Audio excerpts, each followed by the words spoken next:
আবিসিনিয়ার বাদশার পক্ষ থেকে ইয়ামিনের আবরাহ নামক একজন শাসনকর্তা ছিল। সে দেখল গোটা আরবের লোকেরা মক্কার কাবা শরীফে হজ করতে যায়, কিন্তু বিষয়টি তার মোটেও পছন্দ হলো না। তার ইচ্ছে হলো মক্কার পরিবর্তে সবাই আমাদের দেশে আসুক।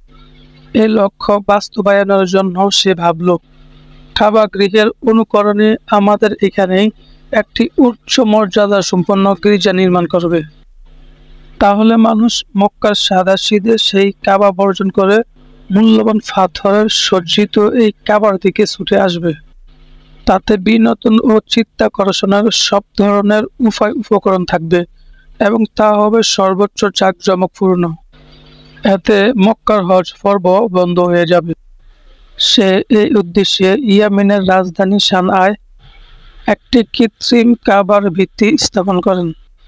সেখানে সে মন খুলে টাকা পয়সা ব্যয় করে, কিন্তু এত কিছুর পরও মানুষ সেদিকে আকৃষ্ট হয়নি। আরবরা, বিশেষ করে কুরাইশ গোত্রের লোকেরা যখন আব্রাহার এই কৃত্রিম কাবা সম্পর্কে জানতে পারল, তখন তারা উত্তেজিত হয়ে উঠল।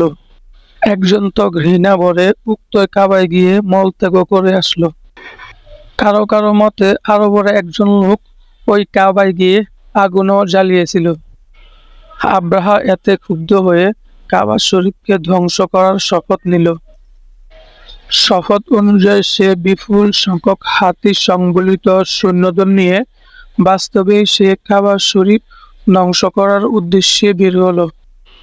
পথে আরবের যে গোত্র তার প্রতিরোধ করে, তাদের সাথে সে যুদ্ধে লিপ্ত হয় এবং তাদেরকে সে পরাজিত করে।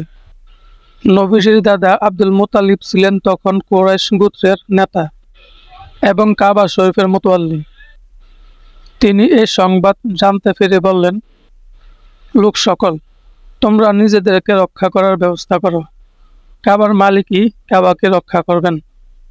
আব্রাহা পথ পরিষ্কার দেখে বিশ্বাস করে নিল যে এখন আর কাবা ধ্বংস করা কঠিন কাজ নয়, কারণ সেদিক থেকে মোকাবেলা করার কেউই নেই। আব্রাহা যখন মক্কার নিকটবর্তী মুহাসসার উপত্যকার নিকট পৌঁছালো, তখন সমুদ্রের দিক থেকে হলুদ আর সবুজ রঙের ক্ষুদ্র ক্ষুদ্র পাখির জাক আসতে দেখল। প্রতিটি পাখির ঠোঁটে ও পাঞ্জায় ক্ষুদ্র ক্ষুদ্র কঙ্কর ছিল। ওই পাখিগুলো সৈন্যদের উপর কঙ্করের বৃষ্টি বর্ষণ করতে লাগলো। আল্লাহর কঙ্কর জাতীয় সে পাথরগুলো বন্দুকের গুলির চেয়েও বেশি কাজ করলো। যার এই গায়ে লাগতো একদিক থেকে প্রবেশ করে অপর দিক থেকে বের হতো এবং তাতে শরীরে এক আশ্চর্য ধরনের বিষাক্ত উপাদান রেখে যেত। তাতে অনেক সৈন্য ঘটনাস্থলে প্রাণ হারায়, আর যারা পলায়ন করে তারা মহা কষ্ট ভোগ করে মৃত্যু মুখে পতিত হয়।